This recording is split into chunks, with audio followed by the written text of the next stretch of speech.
The Supreme Court struck down the Biden administration's 2-month extension of the nationwide moratorium of eviction. What is going on? Let me explain. What am I getting eviction notice for? Let me explain. Should I listen to the Supreme Court or should I listen to Biden? Let me explain. There's chaos in Washington, and before you stress, let me explain. Let's get into it.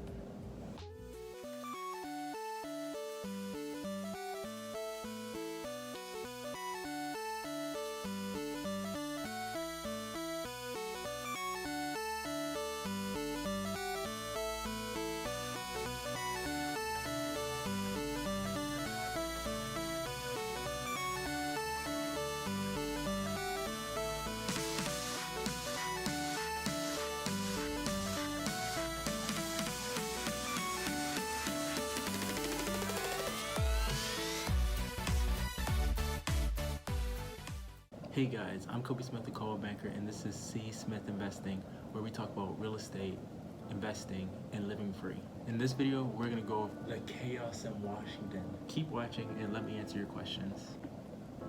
Okay, so what happened? Like I said earlier, the U.S. Supreme Court struck down the Biden administration's 2-month extension of the nationwide moratorium on eviction. Evictions were supposed to be suspended until October 3rd, but this was challenged by landlords, trade associations, and real estate companies. In issuing its ruling, the conservative majority on the Supreme Court argued that the federal government didn't have the power to order such a ban and that the CDC exceeded its authority. The majority opinion, which was unsigned, said that the CDC exceeded its authority. The CDC has imposed a nationwide moratorium on evictions in reliance on a decades-old statute that authorizes it to implement measures like fumigation and pest examinations. It strains credulity to believe that this statute grants the CDC the sweeping authority that it asserts. Justice Stephen G. Brewer faulted the court for its haste during this health crisis. These questions called for considered decision-making informed by full briefing and argument. Their answers impact the health of millions. We should not set aside the CDC's eviction moratorium in this summary proceeding. The majority said that these issues were fully considered and straightforward.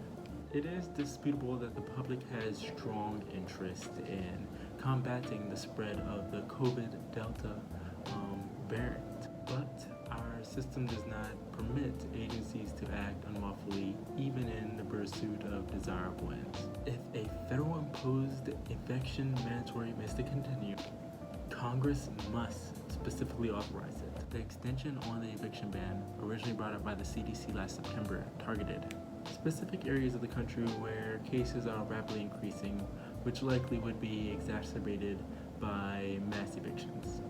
The Associated Press reported that White House Press Secretary Jen Psaki said that the administration was disappointed by the ruling. She added that President Joe Biden is once again calling on all entities that can prevent evictions, from cities and states to local courts, landlords, cabinet agencies, to urgently act to prevent evictions. Congress has approved nearly $15 billion to help people pay back rent and avoid eviction. But while in some states and counties that has been working well, in many others the help hasn't reached the vast majority of renters that need it. So who's affected by this decision? Millions of renters that have fallen behind on paying may face eviction in the upcoming months. A study in the spring by the U.S. Department of Housing and Urban Development found that around 14% of the 44 million renter households were behind on rent. About 1/3 of the U.S. population are renters, many of whom have been protected by some form of an eviction moratorium since Congress passed the initial CARES Act in March 2020. What did the original ban on eviction protect? The CDC instituted a national eviction moratorium by building on the 1944 public health law intended to curb the spread of epidemic. Because homelessness can increase the spread of COVID-19, the order halted eviction across the U.S. for anyone who has lost income due to the pandemic and has fallen behind on rent. The federal mandate did not prohibit late fees, although some local ordinance do. Nor did it let tenants off the hook for any back rent they owed. It also didn't establish any financial assistance that would help renters get caught up. A safeguard that some say is crucial to help prevent massive waves of evictions when the ban is lifted. And it only protected renters that earn $99,000 per year, or $198,000 for joint filers. Can renters request a reduction or safeguard from their landlord? In almost all cases, it's probably best to work out an arrangement with your landlord or leasing agent if possible. Although, some landlords have reportedly reacted to the pandemic by pushing their tenants to pay up.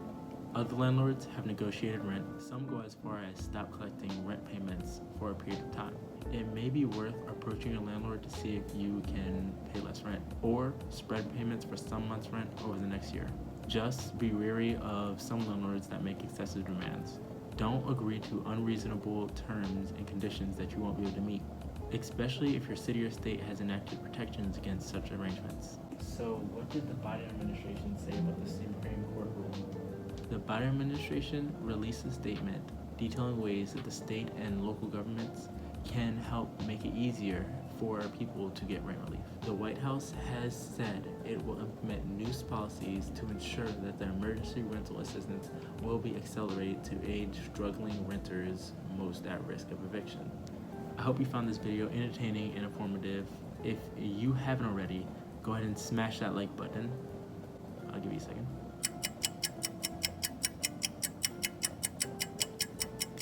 If you have any more questions or comments, go ahead and put them in the comment section. Finally, if you like content like this, make sure you hit that subscribe button. Stay up to date when I'm posting. I post here once a week, every week, on Saturday. Thanks for watching. I hope you found this video helpful. See you next time.